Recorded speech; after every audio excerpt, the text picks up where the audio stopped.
بسم اللہ الرحمن الرحیم۔ السلام علیکم ناظرین۔ دلورام ایک ہندو شاعر تھا۔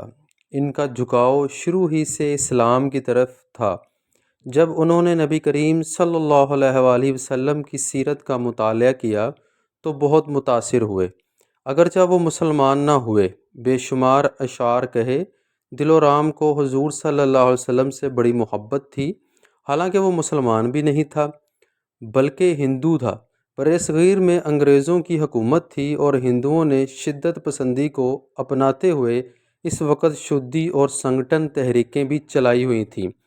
اسی وجہ سے وہ ہندو جو مسلمان ہو جاتے تھے خود کو ان کے فساد سے بچانے کے لیے مصلحتاً اپنا مسلمان ہونا ظاہر نہیں کرتے تھے۔ تعجب کی بات یہ ہے کہ دلورام کوسری ہندو ہونے کے باوجود نعت گوئی میں بہت مشہور ہوئے۔ وہ نبی کریم صلی اللہ علیہ وآلہ وسلم کی محبتوں، شفقت اور حلم و درگزر سے بہت متاثر تھے۔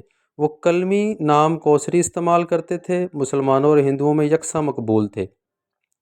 جب ان کے من میں عشق نبوی صلی اللہ علیہ وسلم کا دیپ پوری آب و تاب سے چمکا تو انہوں نے محبوب کریم صلی اللہ علیہ وآلہ وسلم کی محبت میں کثرت سے نعت کہنا شروع کر دی۔ ہندوؤں نے اعتراض کیا اور کہا کہ تم ہندو ہو، آپ صلی اللہ علیہ وسلم کی تعریف میں اشعار کہتے ہو، تم کیسے ہندو ہو؟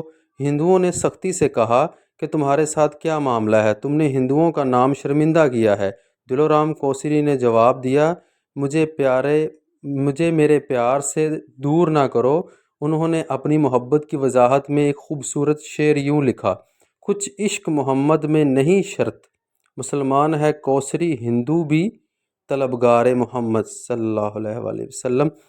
یعنی مسلمان ہونے کی وجہ سے سیدنا محمد صلی اللہ علیہ وسلم سے محبت کرنے کی کوئی شرط نہیں، اور کوسری ہندو ہو کر بھی سیدنا محمد صلی اللہ علیہ وسلم کی محبت کا طلبگار ہے۔ دلورام کوسری بہت بیمار ہو کر بستر مرگ پر پہنچ گئے۔ اخبارات اور رسائل کے ذریعے بھارت بھر میں ان کی خراب صحت کی خبر پھیل گئی تھی۔ 28 دسمبر 1918 صبح وہ آن پہنچی جب عاشق رسول صلی اللہ علیہ وسلم شدید تکلیف اور بیماری میں تھے۔ ان سے محبت و عقیدت رکھنے والوں نے انہیں گھیرا ہوا تھا اور لوگوں کی ایک بہت بڑی تعداد ان کے گرد جمع تھی۔ سارے حاضرین بہت حیران تھے کہ وہ مسلسل دروازے کی طرف دیکھے جا رہے تھے، جیسے کسی کا انتظار کر رہے ہوں۔ تھوڑی دیر کے بعد وہ اپنے ہاتھوں پر وزن ڈال کر اٹھنے کی کوشش کرنے لگے اور اپنے پاس موجود افراد سے کہا کہ انہیں اٹھایا جائے۔ سہارا دے کر انہیں اٹھایا تو وہ کھڑے ہو گئے۔ لوگ حیرت سے یہ سارا ماجرا دیکھ رہے تھے کہ جو شخص اٹھ نہیں سکتا تھا وہ کھڑا کس طرح سے ہو گیا۔ دلورام آپ دیدہ ہو گئے اور روتے ہوئے کہنے لگے، ساری عمر جس کی تعریف کی ہے وہ آ رہے ہیں، سیدہ فاطمہ سلام اللہ علیہا کے مبارک والد آ گئے ہیں، حالانکہ میں نے ان کے مذہب کو قبول بھی نہیں کیا۔ یہ میرے محبوب صلی اللہ علیہ وآلہ وسلم کیسے کمال کے ہیں جو میری تکلیف میں راحت کا سماں بن کے آئے ہیں۔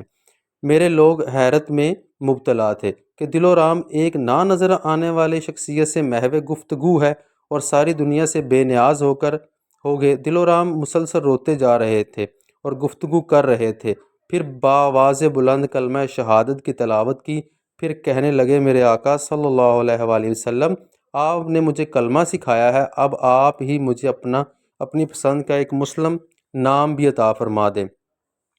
میں محسوس کر سکتا ہوں کہ موت کا فرشتہ تقریباً مجھ پر حاوی ہو رہا ہے۔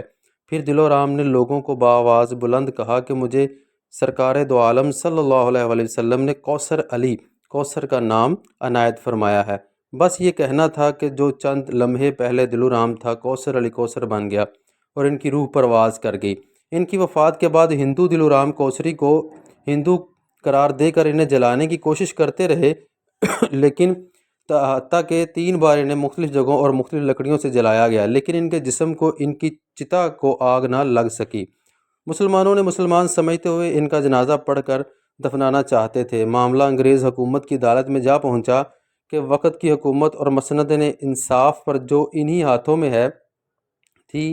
انگریز عدالت نے دلورام کوسری کو ہندو تسلیم کرتے ہوئے ہندوؤں کے حوالے کر دیا تاکہ وہ اپنی رسومات کے مطابق ان کی چتا جلائے۔